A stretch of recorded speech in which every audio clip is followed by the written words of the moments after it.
এই মুহূর্তে সবচেয়ে বড় খবর, হাওড়া ড্রেনেজ ক্যানেল রোডে আনন্দময়ী আশ্রম সংলগ্ন বস্তিতে বিধ্বংসী আগুন, দাউ দাউ করে জ্বলছে পুরো এলাকা। দমকলের 5টি ইঞ্জিন ঘটনাস্থলে এসেছে, আগুন নিয়ন্ত্রণে আনার চেষ্টা চলছে। জানা গিয়েছে হাওড়ার ইছাপুর ড্রেনেজ ক্যানেল রোডের বস্তিতে বিধ্বংসী আগুন লাগে, পুড়ে ছাই হয়ে গেল প্রায় 1 থেকে 150 লোকের ঘর। দমকলের কর্মীরা অত্যন্ত তৎপরতায় আগুন নেভানোর কাজে ব্যস্ত আছে।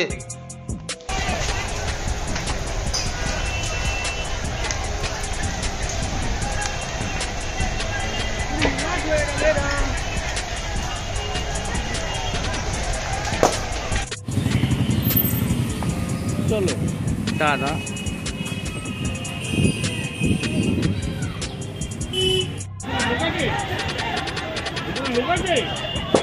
এখানে কেউ তাহলে যাও না, গ্যাসই হচ্ছে একটু সিলিন্ডার আছে, সিলিন্ডার ফুটছে ফুটফুট করে, বেশি আগে যাও না।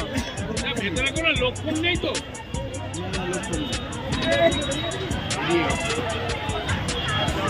গাড়ি আসছে না,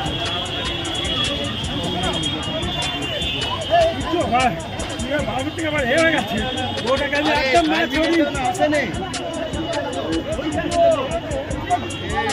একটু একটু কাইন্ডলি তাড়াতাড়ি আসে।